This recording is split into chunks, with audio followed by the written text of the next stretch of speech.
네, 어젯밤 전해드린 MBC 단독 보도로 이어갑니다. 윤석열 대통령은 비상계엄은 경고성이고 정치인 체포 지시는 없었다고 주장하고 있는데요. 계엄을 물밑에서 주도한 노상원 전 정보사령관의 수첩에 담긴 명단에는 정치인뿐 아니라 심지어 연예인까지 포함돼 있었습니다. 이혜성 기자입니다. 노상원 전 정보사령관은 수거, 즉 체포 대상을 A부터 D까지 알파벳 등급으로 분류했습니다. 먼저 등급 A로 표기된 수거 대상자엔 이재명 더불어민주당 대표, 조국 전 의원과 함께 문재인 전 대통령의 이름이 적혀 있었습니다. 노 전 사령관은 특히 간첩 재판자라는 항목 아래 문재인과 그 일당, 그리고 이재명 쪽 놈들이라고 쓴 걸로 확인됐습니다. 비상계엄 선포와 함께 야당 지도부는 물론 전직 대통령까지 간첩 혐의를 적용해 체포하려 한 것으로 보입니다.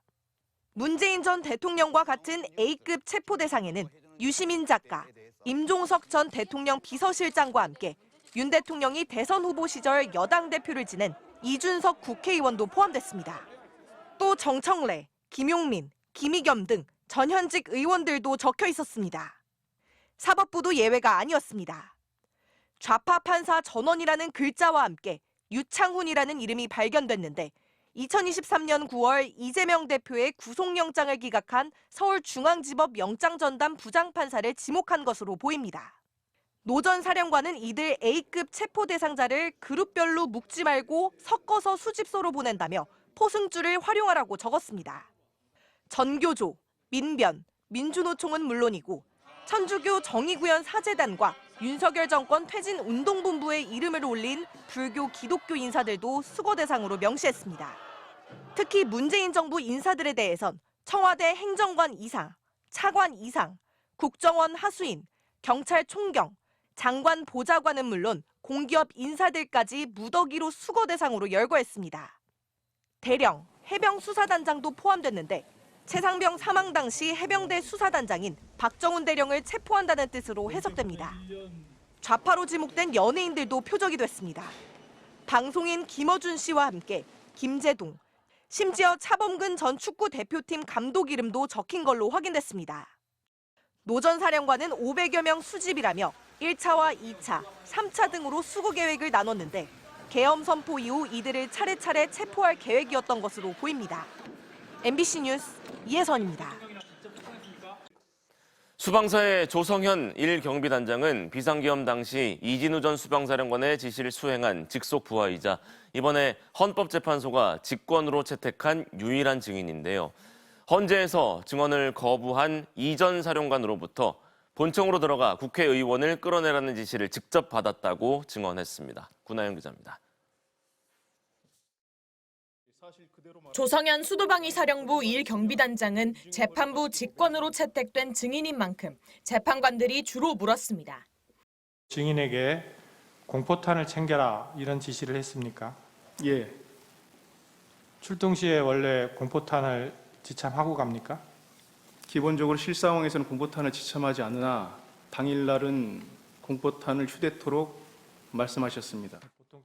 조 단장은 12월 4일 새벽 0시 반부터 1시 사이 이진우 당시 수도방위 사령관으로부터 본청 안으로 들어가라, 국회의원 끌어내라는 말을 직접 들었다고 했습니다. 정확하게 워딩이 본청 안으로 들어가라, 국회의원을 끌어내라 이렇게 했단 말입니까? 그렇습니다. 내부로 들어가서 의원들을 끌어내라. 계엄 해제 결의안을 통과시키기 위해 국회의원들이 본청으로 모여들던 때입니다.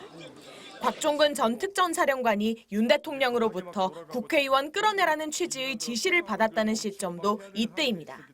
이진우 전 사령관도 검찰 조사에서 끄집어내라고 지시한 건 기억난다고 인정한 바 있습니다. 윤 대통령 측은 조 단장이 의인 행세를 한다고 공격했습니다. 지시가 불법이라 이행하지 않은 것처럼 의인처럼 지금 행동을 하고 있습니다. 증인의 진술은 여러 가지 면에서 다른 목적을 가지고 허위로 진술하고 있다고밖에는 볼 수가 없습니다. 하지만 조 단장은 내 거짓말은 부하들이 다 알게 된다고 반박했습니다. 저는 위인도 아닙니다. 제가 아무리 거짓말을 해도 제 부하들은 다 알고 있습니다. 그렇기 때문에 저는 일체 거짓말을 할 수도 없고 해서도 안 된다고 생각합니다. 증인신문이 끝나고 재판부는 조 단장의 진술조서와 통화 녹취록을 증거로 채택했습니다. MBC 뉴스 구나인입니다. 조금 전 들어온 소식부터 전해드리겠습니다. 초미의 관심사였던 미국의 상호 관세에 대한 개요가 나왔습니다. 트럼프 대통령은 관세율만이 아닌 비관세 장벽과 환율 등을 모두 고려해서 각 국가별로 다르게 적용한다고 선언했는데요. 워싱턴에 김재용 특파원 연결해서 자세히 들어보겠습니다.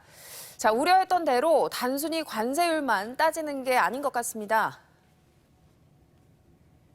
그렇습니다. 상호관세는 본래 상대국이 적용한 비율만큼 부과하는 겁니다만 트럼프 대통령은 비관세 장벽과 환율 같은 여러 조건들을 다 감안할 거라고 했습니다. 쉽게 말해서 적자를 보는 나라엔 조건을 다 따져서 관세를 부과하겠다는 겁니다. 트럼프 대통령의 발언 잠깐 들어보시겠습니다. Whatever they charge us, we're charging them, so it works out very well. It's a beautiful, simple system, and we don't have to worry about, gee, we're charging too much or too little. 네, 트럼프 대통령의 발언을 들어보면 결국 우리나라도 예외는 아닌 거죠? 그렇습니다. 당초 일각에선 한미 FTA가 있고 이미 우리는 대부분 무관세니까 괜찮을 수도 있다는 낭만적 관측도 나왔습니다. 하지만 트럼프 대통령의 생각은 달랐습니다. 미국의 적자는 여러 요인 때문이고 이건 상호주의가 아니다. 또 이런 상황은 중국은 물론 유럽이나 한국, 일본 같은 동맹국도 마찬가지니까 높은 관세를 적용하겠다는 겁니다. 면제나 예외는 기대하지 말라고도 했습니다. 대표적으로 삼성 얘기를 하면서요. 집권 일기 땐 면제해줬지만 앞으로는 부과할 거다. 전 세계에 모두 부과할 거라고 말했습니다. 들어보시겠습니다. But now this applies to everybody across the board. This is a much simpler way of doing it, much better way. 그럼 어떤 품목이 언제부터 부과될까요? 나라별로 검토해서 4월 1일까지는 완료한 뒤 부과한다겠습니다. 앞서 삼성을 콕 짚어서 얘기했습니다만 반도체와 자동차 등 주력 품목을 다 망라해서 관세율이 책정될 것 같습니다. 4월 1일 이후니까 한 달 반 남은 셈입니다. 네, 그럼 나라별로 나올 가능성도 있겠군요. 가능성이 높습니다. 앞서 반도체와 자동차, 의약품 등은 물론 그 외에 다른 것들도 다 들여다볼 거라고 했고 특히 자동차는 매우 크고 중요하다고까지 강조했었습니다. 이걸 다 따져서 나라별 또는 품목별로도 통보할 수 있어 보입니다. 이로 인해서 미국 소비자 부담이 늘 거란 지적도 나오지만 트럼프 대통령은 직업이 엄청나게 늘어날 것이라고만 답했습니다. 세계 경제가 냉각될 것이란 우려에도 충격과 공포 방식의 관세 정치를 당분간 계속할 가능성이 높습니다. 지금까지 워싱턴에서 전해드렸습니다.